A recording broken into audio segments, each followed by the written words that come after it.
Velosiped sürmək sizin üçün çətin görünə bilər. Bəli, ilk başlarda çətindir. Tərləyəcəksiniz, ayaqlarınız ağrıya bilər, əlləriniz ağrıya bilər. Ona görə özünüzü yormadan alışdırmaq lazımdır. Tutaq ki, sizin işiniz 28-dədir və yaşayırsınız sahildə. Oradan ora, yəni 10 dəqiqəlik bir məsafədir velosipedlə. Çox rahat şəkildə məsafəni qət eləyə bilərsiniz. Amma siz yaşayırsınız, məsəl üçün Bayılda, iş yeriniz 20 yanvarda da mənim kimi. Relyef olaraq enişli yoxuşludur, çətindir. Amma bunu bir gün ərzində bütün məsafəni qət etməyin.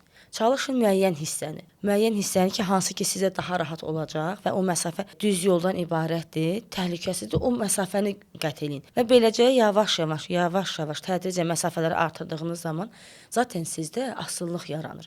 Yəni velosiped elə bir şeydir ki, velosipeddən istifadə etdiyiniz zaman özünüzü xoşbəxt hiss edirsiniz. Beyində yeni hüceyrələr yaranır, xoşbəxtlik hormonu ifraz olunur deyə qeyri-ixtiyari şəkildə yorğunsuz, amma özünüzü xoşbəxt hiss edirsiniz. Əvvəllər velosipedçiləri görəndə hamı hello deyirdi. Artıq indi salam deyirlər. Yəni regionlarda o qədər tədbirlər olur ki, bizdə istər təlim məşq prosesi, istər yarışlar, istər kütləvi yürüyüşlər, artıq insanlar hello demir. Yəni bilirlər ki, biz Azərbaycanlılar var burada. Orta statistik bir velosiped istifadəçisindən yaxşı bir istifadəçini nə ayırır? Disiplin, əzmkarlıq. Fərqi yoxdur. Siz 10 il velosiped idmanına məşğul ola bilərsiniz. Bir nəfər də gəldi, 2 ildir velosipedlə məşğul olur. Əgər o insanda əzm, disiplin varsa, bəli, o 10 ili keçəcək. Hər kəsə salam, Urban Planning Fest podkastına xoş gəlmisiniz. Mən podkastın müəllifi və aparıcısı Kənan Qasımov. Biz bu platformamızda şəhərləri anlaşılan və sadə dildə müzakirə edirik. Studiyamızda bu sahədə uzun illər fəaliyyət göstərən, insanları velosiped sürməyə təşviş edən və velosiped mədəniyyətinin inkişafı üçün çalışan Səhər Mehman xanım var. O, ilk qadın təlimçi və Azərbaycan Velosiped İdmanı Federasiyası məşqçisidir. Səhər xanım, xoş gəlmisiniz. Sizi görmək çox xoş oldu. Mən də çox xoş oldu. Təşəkkür edirəm dəvətiniz üçün. İnşallah ki, ümid edirəm çox maraqlı və sual-cavablı bir podkastımız keçər. Siz bir velosiped istifadəçi olaraq, velosiped mədəniyyətinin inkişafında çox mühüm bir rol olan insan olaraq, siz Azərbaycanda alternativ transportasiya yollarından məmnunsuzmu? Bu velosiped zolaqları ola bilər, qaçış zolaqları ola bilər, bulvarlarda və sair qoyulan velosiped yolları ola bilər. Siz bunlardan razısınızmı? Hardasa razıyam, hardasa razı deyiləm. Təbii ki, niyə narazıçılığım da səbəblərim var özümə görə, razı olmağım da səbəblər var. Razıyam ona görə ki, əvvəllər bir çox insan velosipeddən nəqliyyat vasitəsi kimi istifadə etməkdən çəkinirdi, qorxurdu. Niyə? Çünki bizim avtomobil yolundan istifadə etmək məcburiyyətində qalırdıq. Velosiped yolumuz yox idi. Amma velosiped yolu salınandan artıq insanlarda velosipedə çox böyük maraq yaranıb və demək olar ki, günü-gündən say artır ki, insanlar velosipeddən təkcə əyləncə kimi yox, eyni zamanda nəqliyyat vasitəsi kimi istifadə edirlər və bunun bir nümunə olaraq sizə deyə bilərəm ki, şəhərin o tıxacların pik vaxtlarında özünüz də görərsiniz ki, velosipeddən istifadə edən kifayət qədər iş adamları var ki, hansı ki, işə velosipeddən gedib gəlirlər. Bu çox sevindirici haldır və bunların içində xanımların da olmağı, məktəblilərin də olmağı çox belə şəxsən mənim üçün çox belə böyük bir uğur hesab edirəm. Digər tərəfdən narazıçılığım ondan ibarətdir ki, bu mədəniyyət bizdə yenidir. Bir çox insanlarda velosipeddən düzgün istifadə qaydaları yoxdur. Çox təəssüflər olsun ki, avtomobil yoluna çıxırlar, təhlükəli anlar yaşadırlar. Yəni müəyyən yerlərdə var ki, təbii ki, biz velosipeddəyik, təhlükə daha çox bizə, yəni qəza anında daha çox bizə zərər gələ bilər, nəinki avtomobilə. Bunu nəzərə almırlar və mən velosipeddəyəm deyib istənilən yerdən istifadə edirlər. Mən düşünürəm ki, bir velosipedçi olaraq kənardakılarda da biz artıq istər avtomobil iştirakçılarında, istər də piyadalarda neqativ bir düşüncə formalaşdırır. Ona görə maksimum dərəcədə velosiped yolundan istifadə etməliyik. Təbii ki, velosiped yolları hamısı şəbəkə halında deyil. Bunun da səbəbi var ki, yeni velosiped yolları salınmağa başlayıb, amma bir çox yerlərdə şəhərin əsas mərkəzi hissələrində şəbəkə halında artıq velosiped yolları formalaşdırıb. İstər 28 may, istər sahil, yəni Azneft, yəni şəhərin içəri şəhər ətrafında istənilən yerinə velosiped zolağı ilə və zolaqdan kənara çıxmamaq şərti ilə rahatlıqla məsafələri qət etmək olur. Yəni bu da bir sevindirici haldır və bunun da mən düşünürəm ki, zaman lazımdır ki, velosiped yolları şəbəkə halında formalaşsın. Çünki velosiped yolları yeni salınır və müəyyən proseslər var ki, mən o proseslərin özüm də şahidi oluram ki, çox çətinliklərlə qarşılaşırlar velosiped yolunun salınmasında. Amma əsas odur ki, biz velosipedçilərin hansı ki illər öncə bizim arzumuz idi, xəyalımız idi. Biz bu arzularımızı, xəyalımızı artıq bu gün rahat şəkildə müəyyən çətinliklər var, bu danılmazdır, amma rahat şəkildə istifadə edə bilirik velosiped yollarımızdan. Ən vacib məsələ odur ki, bizdə velosiped yollarından istifadə olunduğu zaman müəyyən qaydalar var ki, hansı ki velosipedçilər mütləq şəkildə buna əməl etməlidir. Təəssüf ki, buna əməl olunmur. Qarşıdan gələn və yaxud da arxadan gələn insanlara müəyyən hərəkətlər var ki, onlara işarə, siqnal ötürücü bir hərəkətlərdir ki, əl hərəkətləri ondan da çox istifadə etmirlər. Başa düşürəm, yenidir, çoxları yeni öyrənməyə başlayıb və əllərini sükandan çəkə bilmirlər, təhlükəli anlar yaşada bilər deyə. Amma yavaş-yavaş bunları öyrənmək lazımdır, çünki bu velosiped mədəniyyətidir. Sağa döndüyümüz zaman əlimizi sağa işarələyirik ki, sağa dönəcəyik. Arxadan gələn və yaxud da öndən gələn velosiped iştirakçısı bilməlidir ki, artıq biz yolumuzu dəyişirik. Sola döndüyümüz zaman sola dönmə əlimizi bu şəkildə yelləməliyik ki, yəni mən sola dönmək istəyirəm. Və yaxud da ki, stoplayıram, saxlayıramsa, həm o ki, mənim yolum deyə saxlamaq deyə bir şey yoxdur. Əl siqnalı var ki, əlimizi qaldırmalıyıq bu formada ki, arxadan, öndən gələn velosiped iştirakçıları görsün ki, biz dayanacağıq. Və yaxud da ola bilər yerdə hər hansı bir maneə ola bilər. Sağ və yaxud da sol tərəfdə fərq etməz. Əlimizlə o işarəni göstərməliyik ki, gələn iştirakçılar, velosiped iştirakçıları o maneəni, yəni kənarından keçsinlər, hər hansı bir qəza halları yaşamasın. Bunlar əslində elementarlı bir sadə hərəkətlərdir. Bu istənilən internet platformasında əldə oluna biləcək məlumatlardır. Yəni bunlar hər bir velosiped iştirakçısının bilməli olduğu ən vacib bir nüansdır və onu da demək istəyirəm ki, bir velosipedçi olaraq mütləq şəkildə məsafədən asılı olmayaraq, hansı məsafəni gedirsinizsə, ondan asılı olmayaraq dəbilqədən istifadə olunması tövsiyə olunandır. Çünki biz velosipeddən istifadə edirik ki, bizim sağlamlığımız üçündür, təmiz ekoloji nəqliyyat vasitəsidir. Yəni ona görə sağlamlığımızı qorumaqdan ötürü də mütləq şəkildə dəbilqədən istifadə etmək lazımdır. Bir çoxları deyir ki, istidir, yaydır, dəbilqə yəni isti olur. Amma nəzərə çatdırım ki, dəbilqə elə bizim başımızı günəşdən də qoruyur. Yəni bu tərəfdən də hal-hazırda siz gördünüz, mən bura çəkilişə gələndə də velosipeddən gəldim. Amma yəni saç formam da yerindədir, dəbilqədən istifadə eləmişdim. Yəni dəbilqənin istifadəsi sizin üçün bir maneəçi törətmir. Əksinə, qəza anında bizim həyatımızı ən vacib xilas edən bir təhlükəsizlik vasitəsidir. Mənim digər sualım da ona oxşar bir sual olacaqdı. Siz onun haqqında danışdınız. Velosipedin etik istifadə qaydalarından danışmaq istəyərdim biraz. İnsanlar, buna yeni başlayan insanlar olsun, buna siz əl işarələrindən danışdınız, dəbilqələrdən danışdınız. Bu insanlar, buna yeni başlayan insanlar o bilgilərə, o mədəniyyəti əldə etmək üçün siz də təbii ki, öz platformalarınızda onu insanlara, öz təlimləriniz olsun, platformalarınız olsun, insanlara onu öyrədirsiniz, danışırsınız, ona riayət eləmələrini önərirsiniz. Bəs buna elə bil yeni başlayan insanlar bu bilgilərə hardan ulaşa bilərlər? Bizim Azərbaycan Velosiped İdmanı Federasiyasının da saytımız var. azcycling.az. Orada daxil olub bütün velosipedə aid, velosiped mədəniyyətinə aid bütün məlumatlar orada yerləşdirilib. Daxil olub orada məlumat ala bilərlər. Belə bizim Instagram səhifəmiz də var. Oradan da məlumat əldə edə bilərlər. Yəni sosial şəbəkələrdə bizim bütün həm istər mənim öz Instagram səhifəm, istər Velosiped Federasiyasının rəsmi Instagram səhifəsində bütün maarifləndirici məlumatlar yerləşdirilir. Mütəmadi olaraq sosial şəbəkələrdə də bu haqqda məlumat veririk. İstər TV-lərdə, istərsə də onlayn belə platformalarda çalışırıq ki, bu məlumatları insanlara ötürək. Biz əvvəllər məktəblərə gedirik bu baxımdan ki, hansı ki, şagirdlərin maarifləndirməsi bizim üçün çox vacibdir. Gələcəyimiz uşaqlardır və bunları elə əyani olaraq uşaqlara şəxsən özüm təlim keçirdim. Bütün bu proseslərə bir izahım verirdim. Düzgün velosiped istifadə qaydaları, düzgün velosiped seçimi, düzgün geyim seçimi, yəni hər şey bir-birindən bağlıdır. Necə bağlıdır? Doğru geyim seçim etməyəndə bu bizə velosiped sürdüyümüz zaman çətinliklər yaradır və bizi yorur. Biz düşünürük ki, mən velosiped sürə bilmirəm. Əslində geyim seçimimiz doğru deyil. Və velosipedçilərə belə bir tövsiyə edərdik ki, öz şəxsi təcrübəmizdən daha çox açıq rənglərdən istifadə etsinlər. İstər yay aylarında, istər qış aylarında fərqi yoxdur. Daha çox açıq rənglərdən istifadə etdiyimiz zaman kənardakı istər piyadalar, istər avtomobillər diqqətini çəkirik və daha ehtiyatlı olmaqla, yəni daha ehtiyatlı davranmaqlarına, yəni biz şərait yaratmış oluruq. Ön arxa işıqlardan istifadə etsinlər. Təbii ki, günün müəyyən hissələri var ki, axşam saatlarında mütləq şəkildə arxa stoplardan, qırmızı işıqlardan, öndə isə ağ işıqlardan, yəni işıqlandırsın ki, həm qarşıdan gələn insan, avtomobil bizi görsün, həm də ki, biz velosipedçi olaraq, yollar bilsiz qaranlıq olur axşamdır.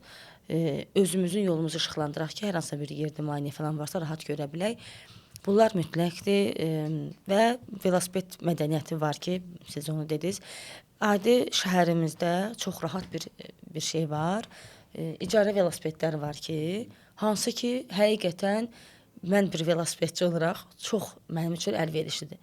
Metrodan çıxırsan, proqram vasitəsilə aktivləşdirirsən velosipedini, istənilən yerə gedirsən və orada da proqramı sonlandırırsan, ödənişində kart vasitəsilə çıxır. Yəni, nəyi demək istəyirəm? İstənilən yerdə əldə edirsən, istənilən yerdə rahat təhvil verə bilirsən. Amma çox təəssüflər olsun ki, bizim insanlarımız, bilmirəm, yəni özlərinə bu hal xoşdur, ya necə, şəhərdə, küçənin tən ortasında velosiped və yaxud da skuterları buraxıb gedirlər. Yəni, bu, mən bilmirəm onu kim orada buraxır, amma ən azından mən onu görən kimi o insanın haqqında artıq məndə mənfi fikir formalaşır, mədəniyyətsiz. Yəni, burada bizim şəhərimizdə fiziki məhdudiyyətli insanlar var ki, hansı ki, arabalardan istifadə edirlər. Körpə uşaqlı analar var ki, uşaq arabalarından istifadə edirlər. Yəni, bunları da nəzərə almaq lazımdır. Yaşlı insanlar var ki, hansı ki, çətinlik çəkir yeridiyi zaman. Və siz bunu elə bir yerdə qoyursunuz ki, həqiqətən çox böyük bir maneədir. Yəni, biz bu mədəniyyəti formalaşdırmaq üçün zaman lazımdır bizə.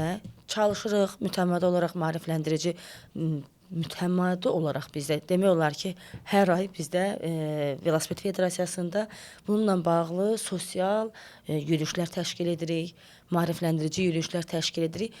Düşünürəm ki, biz bunu daha da çoxaltmalıyıq. Çünki hələ də təəssüflər olsun ki, skuterdir, velosipeddir, hansı ki, insanların mütəmadi olaraq istifadə elədiyi yerdə onu parklama edirlər. Bu bizim ən böyük, ən həssas yerimizdir və buradan insanlardan xahiş edirəm ki, velosiped sürürsünüz, çox gözəl. Təbiətin qayğısına qalırsınız, nə gözəl. Özünüzün sağlamlığınızın qayğısına qalırsınız, ən gözəli. Amma nəzərə alın ki, biz cəmiyyətdə yaşayırıq və tək deyilik, bizdən başqa da insanlar var. Bu kimi etik qaydalara riayət etmək lazımdır. Yəni, inandırım sizə ki, velosipedi kənara qoymaq o qədər də əziyyət deyil. Mən özüm, bilirsiniz ki, o velosiped, skuterlar stoplanandan sonra hərəkət eləmirdi və kifayət qədər çəkiləri var. Dəfələrlə mən özüm düşmüşəm, onu kənara belə darta-darta, gücümüz çatmır, sürüyə-sürüyə kənara qoymuşam ki, bir velosipedçi olaraq bilirəm ki, nə qədər insanlara maneəçilik törədi və bir təlimçi olaraq bilirəm ki, yeni başlayan velosiped istifadəçiləri üçün böyük bir təhlükədir. Onlar çünki hər şeydən qorxurlar, çətinlik yaradır da. İnşallah ki, bu kimi hallar azalacaq və bizim də velosiped yollarımıza tıxac yaranacaq. Yəni, Avropada olduğu kimi. İnşallah.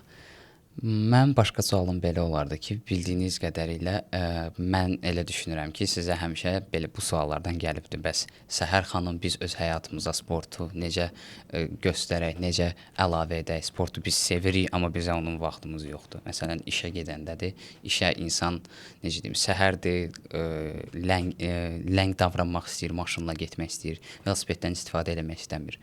Belə bir sual soruşmaq istəyərdim ki, bir insan öz həyatına, orta statistik bir insan öz həyatına sportu necə qatmalıdır? Necə sevdirməlidir özünə? Əslində çox bəsitdir dostlar. Yəni bu çox bəsitdir. İnsan özünü sevdiyi zaman özü də fərqinə varmadan bu sevgi insanı ən yaxşı uğurlara, ən yaxşı həyat tərzinə aparır. Məsəl üçün, mən özüm nəqliyyatdan da istifadə edirəm, yəni avtomobildən istifadə edirəm. Mən hansı gün ki, avtomobildən istifadə edirəm, siz deyirsiniz ki, özünə əziyyət vermək istəmirlər. Amma tıxaclarda o qədər vaxtım gedir ki, və mən başa düşürəm ki, mən daha çox aqressiv oluram. Amma velosiped sürdüyüm zaman və bu gün də kifayət qədər mən baxdım 34 dərəcə isti var idi. Velosiped sürdüyüm zaman özümdən deyirəm, baxın, istidir, Bakı küləklər şəhəridir və enişli yoxuşlu, yəni relyefimiz düz yoldan ibarət deyildi, enişli yoxuşludur. Yəni nə vaxt ki mən velosiped sürürəm, özümü daha əmin, daha xoşbəxt, daha sağlam, daha gümrah hiss edirəm və fərqinə də varıram ki, çevrəmə daha çox faydalı olmağa başlayıram. Nəinki avtomobillə gələndə, kondisioneri qoşulanda əzgin oluram, ruh düşkünlüyü yaranır məndə. Bir şeyləri eləməyə ərinirəm. Yəni sizin o sualınıza gətirirəm ki, öz şəxsi təcrübəm, yəni yaşadığım hissləri deyirəm ki, insanlar yəni o daha rahat anlaşılır insanlar tərəfindən. Velosiped sürmək sizin üçün çətin görünə bilər. Bəli, ilk başlarda çətindir. Tərləyəcəksiniz, ayaqlarınız ağrıya bilər, əlləriniz ağrıya bilər. Ona görə özünüzü yormadan alışdırmaq lazımdır. Tutaq ki, sizin işiniz 28-dədir və yaşayırsınız sahildə. Oradan ora, yəni 10 dəqiqəlik bir məsafədir velosipedlə. Çox rahat şəkildə məsafəni qət eləyə bilərsiniz. Amma siz yaşayırsınız, məsəl üçün Bayılda, iş yeriniz 20 yanvarda da mənim kimi. Yəni relyef olaraq enişli yoxuşludur, çətindir. Amma bunu bir gün ərzində bütün məsafəni qət etməyin. Çalışın müəyyən hissəni ki, hansı ki sizə daha rahat olacaq və o məsafə düz yoldan ibarətdir, təhlükəsizdir, o məsafəni qət eləyin. Və beləcə yavaş-yavaş tədricən məsafələri artırdığınız zaman zaten sizdə asıllıq yaranır. Yəni velosiped elə bir şeydir ki, velosipeddən istifadə etdiyiniz zaman özünüzü xoşbəxt hiss edirsiniz. Beyində yeni hüceyrələr yaranır, xoşbəxtlik hormonu ifraz olunur deyə qeyri-ixtiyari şəkildə yorğunsuz, amma özünüzü xoşbəxt hiss edirsiniz. Bu yaxınlarda iş yoldaşımla danışıram. Bizim işimiz 20 yanvarda velotrekdə yerləşir. İş yoldaşım Mərdəkanda yaşayır. Və o deyir ki, Səhər xanım, mən hər gün işə velosipedlə gedib gəlirəm. Düşünün, Mərdəkandan 20 yanvara nə qədər məsafə var da. Amma yəni o hər gün o məsafəni velosipedlə gedib gəlir. Və özünə çox və mən ondan axşam danışdım, iş çıxışı danışmışdım. Özünə çox xoşbəxt hiss edir. Ona deyirəm ki, yəni sən özün də fərqinə varmadan ətrafına, özünə böyük yaxşılıq edirsiniz də. Yəni velosiped sürmək sizi qorxutmasın. İlk başlarda bəli, yorğunluq olacaq, çətinlik olacaq, motivasiyanız olmaya bilər, günəş sizi yandıra bilər. Amma doğru velosiped seçim edəndə, doğru məsafəni təyin edəndə daha yaxşı olur. Mən İlk başlarından onu məsləhət görərdim ki, hansı ki velosipedi idman kimi istifadə etmək istəyirlər.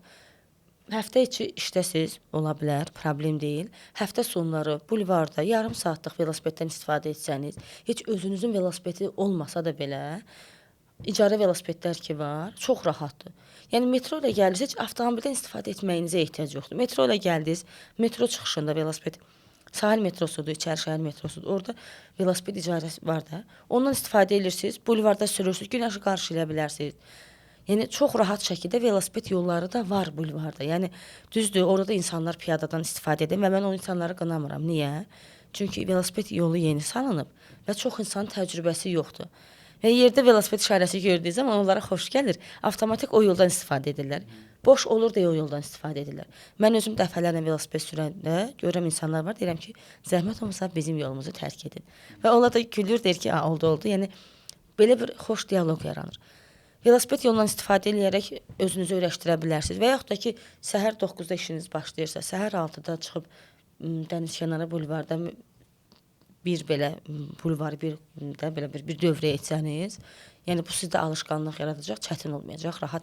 Sonra artıq siz velosipedi öz gündəlik həyatınızda nəqliyyat vasitəsi kimi istifadə edəcəksiniz. Biz indi şəhərlər haqqında danışdıq. Bakı şəhərimizdə, Azərbaycanımızda necə deyim, velosipedlərin istifadəsindən danışdıq. Bildiyiniz qədərilə velosiped istifadə eləmək şəhərdə regionlarımızdan daha rahatdır. Və Azərbaycanımızda sadəcə Bakıdan ibarət deyil.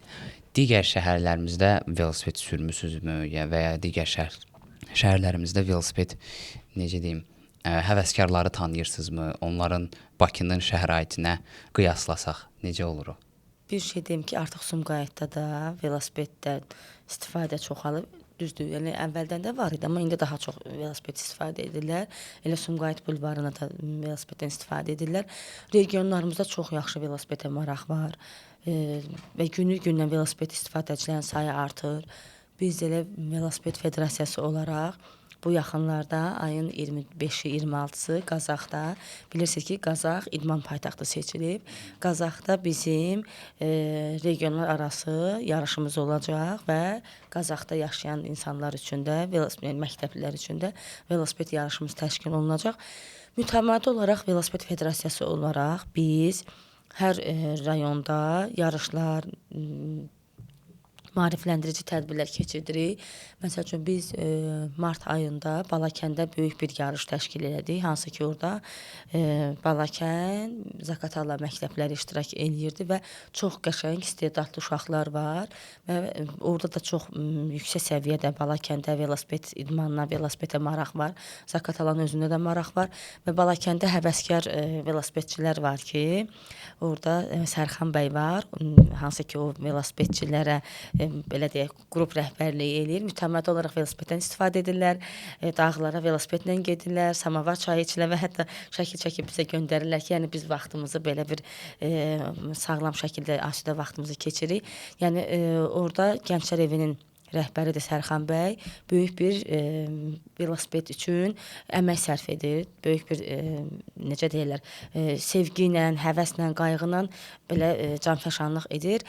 Bu yaxınlarda bizdə Ağdaşda məktəblər arası yarış oldu və orada çox böyük bir maraq var idi. İstər məktəbli qızlar, istər məktəbli oğlanlar arasında, yəni belə gərgin mübarizə getdi. Çox böyük iştirakçılarda həvəs var idi və onun nəticəsi olaraq da bu yaxınlarda yəqin ki bilirsiniz, Elm və Təhsil Nazirliyi məktəblər olimpiyadası yaratdı, İdman Nazirliyi ilə birlikdə və burada bizim regionlardan velosipedçilərimiz gəldi ki, iştirak elədi və o da maraq yarandı. Bizim indi orada əsas məqsədimiz nədir? Hansı ki, Bakıda kifayət qədər idmançılar var, velosipedə maraq var.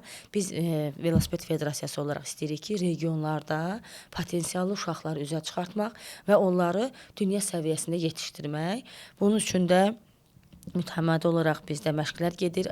Azərbaycan Velosiped İdmanı Federasiyası olaraq 15 bölməmiz var bizim regionlarda və orada məşqçilər tərəfindən Elm və Təhsil Nazirliyi ilə ötən ildə Velosiped Federasiyası ilə birlikdə biz məşqçilərə kurs keçdik və o kursu uğurla bitirən məşqçilər öz rayonlarında məşqə başladılar. Sentyabr ayından artıq onlar velosiped dərsləri verməyə başladılar və ayın 24-25-i keçirəcəyimiz yarışda da elə o məktəblər iştirak edəcəklər.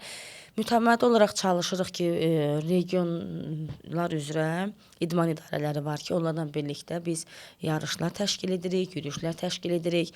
Bu yaxınlarda bilirsiniz ki, 3 iyun velosiped günü kimi qeyd olunur və Beynəlxalq Velosipedçilər İttifaqı ki var, biz də öz öhdəmizdə o düşən vəzifəyə uyğun olaraq həmin günü qeyd etdik. Regionlarımızda, Bakıda böyük bir yürüyüş təşkil etmişdik.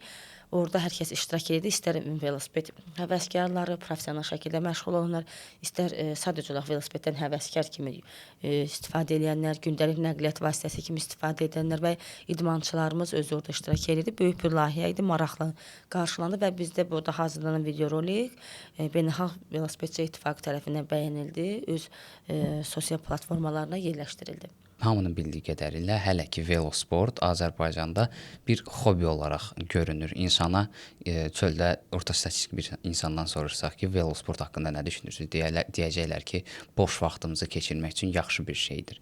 Ona həyatımızın bir parçası olaraq hələ ki baxmırlar, sadəcə bir hobi olaraq görürlər. Belə bir sual vermək istəyərdim ki, insanların bu düşüncəsini, bu fikirlərini velosport haqqında öncədən necə deyim, ona hobbi kimi baxmaqlarını, həyatlarına bir parçası olaraq baxmamalarını necə dəyişdirə bilərik? Qəşəng sualdır. Bizim bu yaxınlarda Bakı-Xankəndi beynəlxalq yarışımız oldu. 5 günlük yarış idi və o yarış o qədər möhtəşəm yarış idi, o qədər məsuliyyətli, o qədər çətin bir mərhələdən keçdik ki, amma şükürlər olsun ki, uğurla biz o yarışı başa vurduq və Bu yarış Bakıdan başladı. Sözümü də ona gətirirəm ki, yəni insanları necə biz velosipeddən professional həvəs, yəni uşaq həvəsindən professionala doğru cəlb etməyimizdən demək istəyirəm. Bizim bu yarışda Bakıdan start götürən idmançılar və beynəlxalq yarış olduğu üçün burada 20 ölkədən 24 komanda iştirak eləyirdi. Bu yarış Bakıdan Sibrizdən start götürdü. Birinci mərhələmiz Sibrizdə start götürən idmançılar Sumqayıt şəhərində finiş elədilər. İkinci mərhələ Sibrizdən İsmayıllı şəhərində finiş oldu. Üçüncü mərhələ Qəbələdən start götürən idmançılar Mingəçevirdə finiş elədilər. Dördüncü mərhələdə isə Gəncədən start götürən idmançılar Naftalanda finiş etdilər. Beşincidə isə Tərtərdən start götürən idmançılarımız Xankəndində finish elədilər. Yəni bu bütün demək olar ki, Azərbaycanı bir çox hissələrindən, bir çox rayonlarından keçdilər və orada artıq insanlarda qəribə bir maraq qarşılandı. Əvvəllər velosipedçiləri görəndə hamı hello hello deyirdi. Artıq indi salam salam deyirlər. Yəni regionlarda o qədər tədbirlər olur ki bizdə, istər təlim məşq prosesi, istər yarışlar, istər kütləvi yürüyüşlər, artıq insanlar hello hello demir. Yəni bilirlər ki, biz Azərbaycanlılar var burada. Yəni bu yarışın həm ölkə miqyasında, həm ölkədən kənarda çox böyük bir əhəmiyyəti var ki, insanlarda həvəs yaranır ki, valideynlər ən xoş nədir? İndi valideynlər öz övladını gətirir ki, mən istəyirəm mənim uşağım velosipedçi olsun. Və əvvəllər velosiped idmanına maraq az idi, amma indi İdman Akademiyasında artıq əməli başlı mübarizə gedir ki, o qabiliyyət imtahanı bilirsiniz ki, çətindir. Yəni orada əməli başlı belə kifayət qədər güclü insanlar var ki, hansı ki, velosipedə maraq artıb. Yəni velosiped məşqçisi kimi olmaq istəyənlərin də kifayət qədər əvvəllər idmançılar sadəcə olaraq müraciət edirdisə, amma indi artıq hətta regionlardan belə, rayonlarımızdan belə velosiped müəllimi olmaq istəyən insanlar, yəni müraciət edirlər, oxumaq istəyirlər, təhsil almaq istəyirlər. Yəni bu kimi tədbirlərin həqiqətən çox böyük təsiri var. Yəni hellodan salama keçid edə bilmişik artıq. Bəli. Mən belə bir sualda soruşmaq istəyərdim. Bildiyiniz qədərilə velosport mənim fikrimcə hamı üçündür. Velosportu sadəcə bir qrup insana biz şamil edə bilmərik. Bəli, şamil edə bilmərik. Bizim qoca insanlarımız da var, bizim necə deyim, iş insanlarımız da var. Mən indi qoca insanlara əsas spesifik köklənmək istəyirəm. Biz qoca insanlarımızı, nənələrimizdir, babalarımızdır, onları velosporta bu vaxtdan sonra həvəsləndirmək düzgün bir necə deyim, hərəkətdirmi? Məncə velosipeddən istifadənin yaşı yoxdur. Mən bir təlimçi olaraq buna cavab vermək istəyirəm. Bu yaxınlarda mənim bir dənə tələbəm var idi, 51 yaşı var idi xanımın və xanım həyat boyu velosipedə toxunmamışdı. İlk dəfə gəldi və böyük bir sevinclə, böyük bir xoşbəxtliklə dedi ki, Səhər qızım, mən istəyirəm ki, velosiped sürəm və sənə inanıram ki, mənə öyrədəcəksən.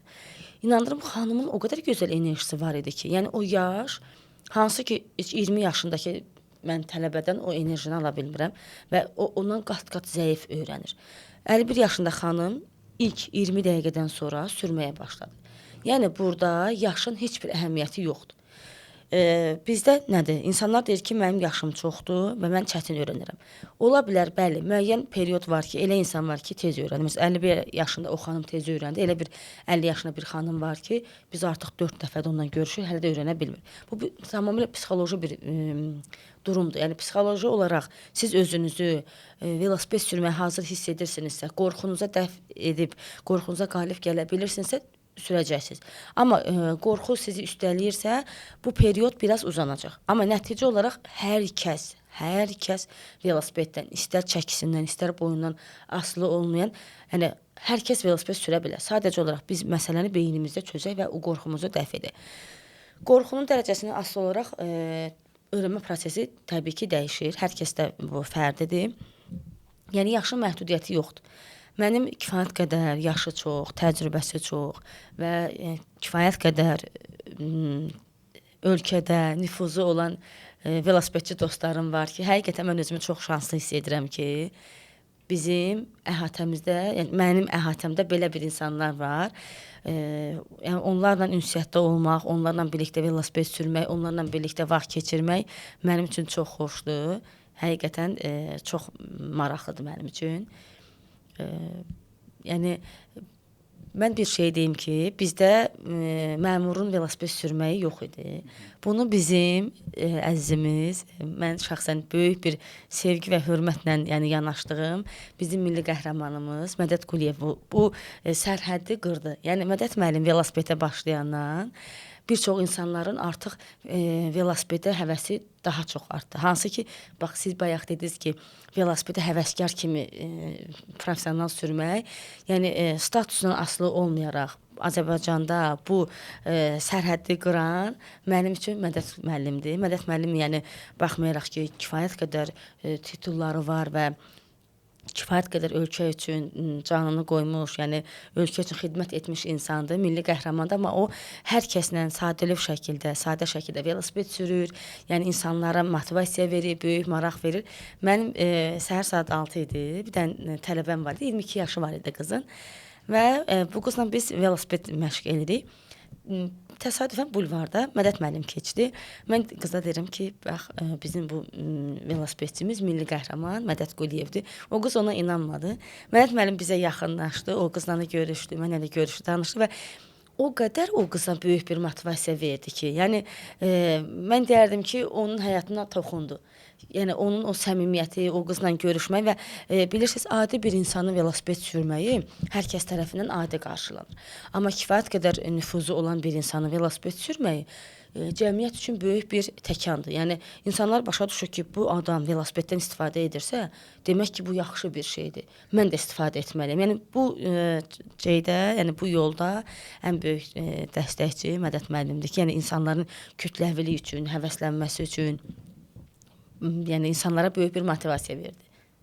Səhər xanım, sizin fikrinizcə necə deyim, yaxşı velosiped sürülə biləcək bir şərait və ya şəhəri pis bir şəhərdən necə ayırır? Məsələn, velosipedi deyə bilərsinizmi ki, belə şəraitdə şəhərdə velosiped sürmək rahatdır, amma belə şəhərdə o qədər də yox. Mən hər bir halda velosipeddən istifadə etmişəm. İstər velosiped yolu olduğu zaman, istər velosiped yolu olmadığı zaman. Yəni 2009-cu ildə mən mütəmməd olaraq velosipeddən nəqliyyat vasitəsi kimi istifadə etmişəm. 6 dəfə mənə avtomobil vurub. Yəni özümün şəxsi təcrübəmə əsasən deyirəm ki, dostlar, yəni velosiped yolunun olub olmaması bəhanədir. Sadəcə olaraq biz həqiqətən məqsəd qoysaq ki, mən sağlam həyat tərzi yaşamaq istəyirəm, mən ekologiyaya fayda vermək istəyirəm, yəni mən faydalı olmaq istəyirəm. Məncə velosiped yolunun olub olmamağı, yolların əlverişli olub olmamağı o qədər də əhəmiyyətli deyil. Öz şəxsi təcrübəmə deyirəm. Amma digər tərəfdən baxsaq ki, müəyyən insanlar var ki, biraz psixoloji cəhətdən zəif olur, qorxacaq insanlar var ki, bəli, bunlar üçün velosiped yolunun olmağı, velosiped yollarının salınmağı və yaxud da velosiped yolu olmasa da, yolun düz olmağı, enişli, yoxuşlu olmamağının, yəni olmağının təsiri var. Yəni müəyyən insanlar var ki, həqiqətən bunlar təsir edir. Və bu insana görə dəyişir. Məsələn, mənim üçün istər kənd yolu olsun, istər kələkötür yolu olsun, istər asfalt yolu olsun, istər eniş, yoxuş olsun, mənim üçün fərq etmir. Mən velosipeddən istifadə edirəm və özümü xoşbəxt hiss edirəm. Amma öz təcrübəmə əsasən, tələbələrimdən, ətrafımdan görürəm ki, yolun çox böyük əhəmiyyəti var. Çünki bəzi insanlar qorxur, velosiped yolu olmayanda deyir ki, mən orada sürə bilmirəm. Yəni velosiped yolu olanda, dediyim kimi, velosiped yolu salınandan artıq bir çox xanımlar mənə yaxınlaşırdı ki, mən Səhər xanım velosipeddən istifadə etmək istəyirəm, sürə bilmirəm, amma öyrənib işə velosipedlə gedib gəlmək istəyirəm. Kifayət qədər mənə müraciət edən insanlar var ki, və sevindirici haldır ki, öyrənəndən sonra da elə velosipeddən nəqliyyat vasitəsi kimi istifadə edirlər. Məncə bu, yəni sizin bu sualınıza mən şəxsi yanaşma deyirəm. Yəni hər kəsin öz şəxsi yanaşması var. Bəs orta statistik bir velosiped istifadəçisindən yaxşı bir istifadəçini nə ayırır? Disiplin, əzmkarlıq. Əgər insan, fərqi yoxdur, siz 10 il velosiped idmanına məşğul ola bilərsiniz. Bir nəfər də gəldi, 2 ildir velosipedlə məşğul olur. Əgər o insanda əzm, disiplin varsa, bəli, o 10 ili keçəcək. Çünki idman elə bir şeydir ki, onda mütəmadi olaraq davamlılıq olmalıdır, iradə formalaşmalıdır və disiplin mütləq şəkildə olmalıdır. Disiplinli olan istər idmanda, istər şəxsi həyatında, istər gündəlik həyatında disiplinli insan mən düşünürəm ki, hər zaman qalib gəlir, hər zaman da güclü olur. Sizin öz şəxsi düşüncənizdə ən yaxşı velosiped sürmə, necə deyim, klimati nədir? Məncə bu yaz və payız aylarıdır. Düşünürəm ki, mart ayının sonları, əvvəlləri yox, sonları ən ideal mənim üçün aprel və may ayıdır.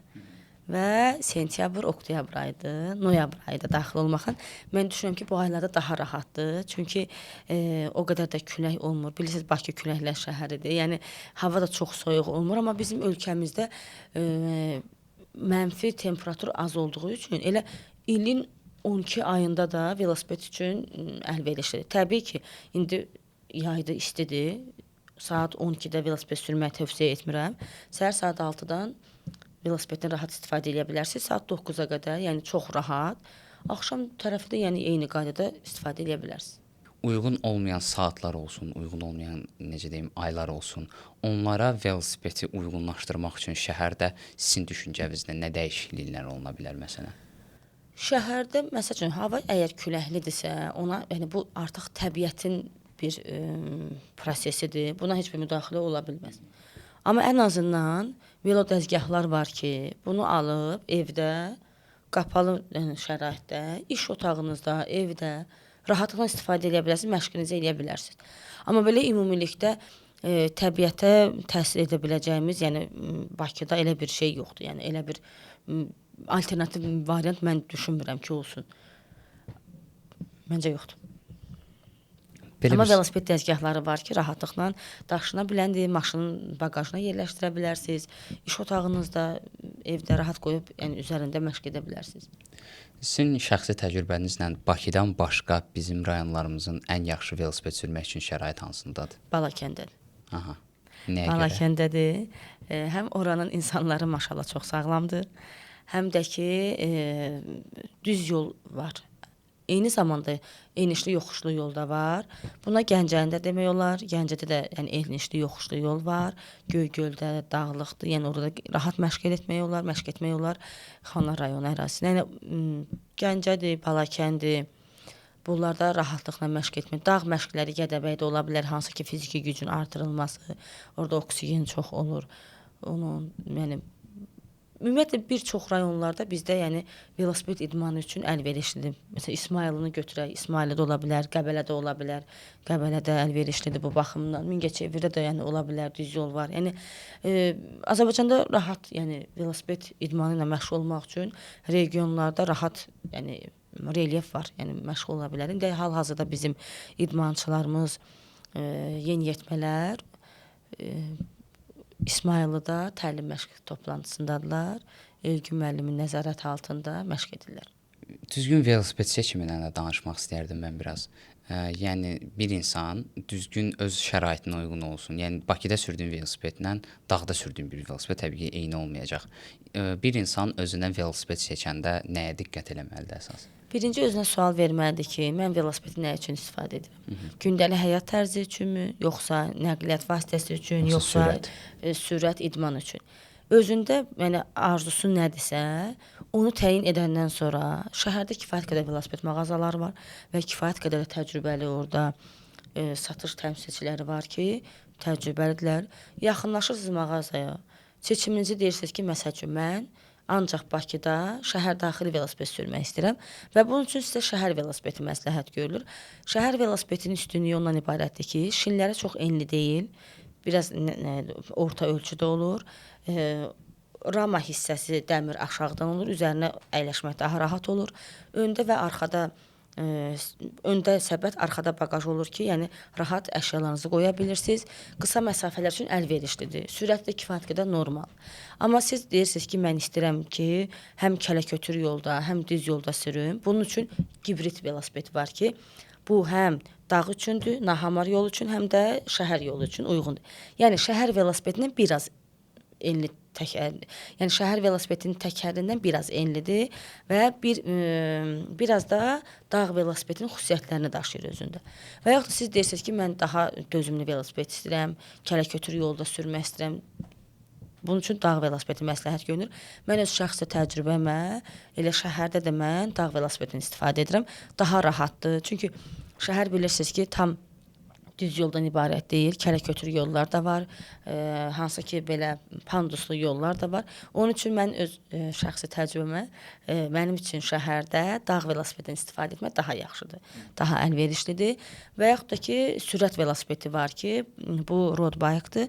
Bu uzun məsafələr üçün nəzərdə tutulur. Şinləri daha nəzikdir, sürəti daha çoxdur, dözümlülük bunda yəni daha çox uzun məsafə qət edirsiniz və uzun məsafələr üçün sizin üçün əlverişlidir. Amma mən təklif eləyərdim ki, müəyyən təcrübə yığandan sonra siz sürət velosipedini seçim edəsiniz. Çünki onun görünüşü çox qəşəngdir. Yəni çox havalı görünür, çox qəşəng görünür kənardan, amma ona xüsusi diqqət lazımdır. Çünki bu road bike, sürət velosipedi tam professional velosipeddir. Ona görə dağ velosipedində və yaxud da şəhər velosipedində təcrübə yığandan sonra sürət velosipedini seçim edə bilərsiniz. Səhər xanım, bildiyiniz qədərilə Bakı sürətlə böyüyən bir şəhərdir. Bu sürətlə böyümənin əsasında da, necə deyim, sonrasında da tıxaclar yaranır, sıxlıq yaranır. Bildiyiniz qədərilə maşın istifadə edən insanların, demək olar ki, gündəlik istifadə edən insanın gününün mühüm bir hissəsini tıxacda qalır. Sizcə, necə deyim, velosipedlər bu problemi aradan qaldıra bilərmi? İnsanları buna daha çox təşviq eləsək, daha çox öyrəşdirsək, tıxacların qabağını velosipedlə ala bilərikmi biz? Mən düşünürəm ki, bəli. Sizə bir adi misal çəkim. Hər gün axşam saat 6-dan Dövlət Bayraq Meydanından Dəniz Mola qədər bildiyiniz tıxac quyruğu yaranır. Və hər avtomobildə bir nəfər şəxs əyləşib. Hər avtomobildə. Mən özüm o ərazidə yaşayıram. Və mən bilirəm ki, günün hansı hissəsində, o da pik saatdır. Mən o vaxtı velosipeddən istifadə edirəm. Rahat şəkildə. Maşınla gəlirəm, maşınımı parkovka edirəm, velosipedimi maşından götürürəm və şəhərin mərkəzində, şəhərin və yaxud da ki, biraz kənarında velosipedlə işimi rahat görə bilirəm. Yəni, hər gün dəfələrlə bir avtomobildə bir insan əyləşib, saatlarla, addım artıq o tıxac quyruğu Dövlət Bayraq Meydanını keçir. Su idman sarayında orada dairə var. Ora qədər gedib dayanır. Yəni, tıxacın uzunluğu günü-gündən artır. Mənə bir şey maraqlıdır ki, gün ərzində o tıxacda işdən yorğun çıxıb gələn insan vaxtını keçirir və niyə bu alternativ yola bir əl atmır? Bizim avtobusların məncə kifayət qədər sayı çoxdur və yolu boşdur. Həmin ərazidə avtobus zolağı rahat şəkildə gedir və tıxac yoxdur, xüsusi avtobus zolağı var. Bu insanlar günün iş çıxışı, saat yarımı ən azı orada keçirir. Mən bir insan olaraq özümə maraqlıdır ki, bu insanlar niyə bir özü üçün çıxış yolu tapmır? Yəni, hər avtomobildə bir adam. Və sən düşün ki, bu artıq bir ildən çoxdur ki, bu proses davam edir və bu insanlar özləri belə cəhd etmir. Bizim məsələ nədir? Biz velosipedi nə qədər təbliğ etsək də, nə qədər onun yaxşı tərəflərini desək də, şəxsən mən özüm velosipedin mənfi və müsbət tərəflərini açıq şəkildə deyirəm. Çünki insan özü seçim etməlidir. Bu insanlar velosiped sürməyə uşaq davranışı kimi baxırlar. Bu insanlar, mən tərləyəcəm, paltarım çəkinir. Hal-hazırda mən velosiped sürmüşəm və paltarım da normal insanın, yəni o qədər qırış deyil ki, normal insan, yəni avtomobildə də gəlsəm bu belə qırışlı olardı da. Yəni bir çox bəhanələr gətirirlər. İnsanlar özləri düşüncələrini dəyişməlidir. Bunun üçün də zaman lazımdır. Bunun üçün də bizə səbir lazımdır ki, biz usanmadan, yorulmadan bu təbliğatı davam etdirək. Yəni nəticə olaraq biz nə qədər də məlumat versək, maarifləndirsək, bu işdə Yerüstü Nəqliyyat Agentliyi də yəni kifayət qədər mütəmadi olaraq velosiped təlimləri verir, mütəmadi olaraq tədbirlər təşkil edir, sosial şaxlar hazırlayır. Yəni insanlar özləri buna səy göstərməlidir, hazır olmalıdır. Mən belə düşünürəm.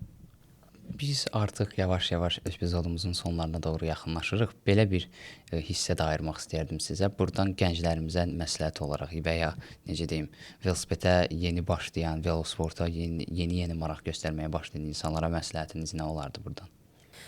İlk öncə onu deyim ki, bizim, yəni biz dedim, Velosiped Federasiyası yerləşir 20 yanvarda Velotrekdə və tamamilə ödənişsizdir. Əziz valideynlər, əgər uşağınızın potensialı varsa, uşağınızda uğurlu gələcək görmək istəyirsinizsə, yaxınlaşın 20 yanvara, Velotrekə, Velo məktəbə, övladlarınızı yazdırın. Peşəkar məşqçilər tərəfindən uşaqlarınıza məşq keçiriləcək.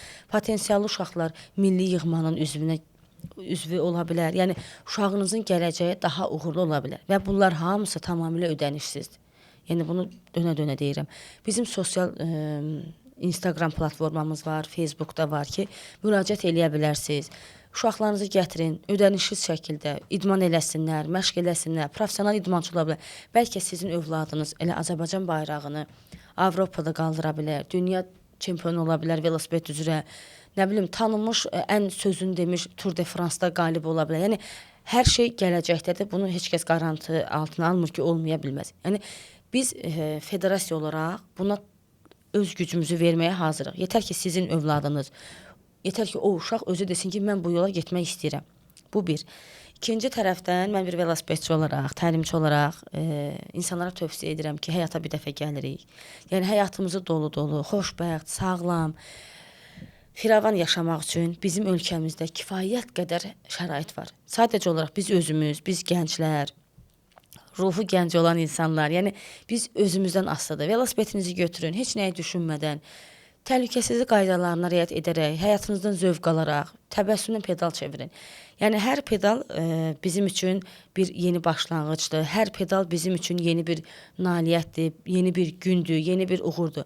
Mən hər səhər gələndə radioda eşidirəm ki, bugün sən öz təbiətin üçün, öz ekologiyan üçün nə etmisən? Sosial bir çarx var radioda, mən ona qulaq asıram. Mən deyirəm ki, bugün mən velosiped sürmüşəm. Hər dəfə bu şeyi mən özümdə deyirəm də. Yəni təkcə özümüz üçün yox, cəmiyyət üçün çalışaq, cəmiyyət üçün də yaşayaq. Çünki özümüz üçün, məsələn, mən özüm üçün velosiped sürürəm, özümü xoşbəxt hiss edirəm.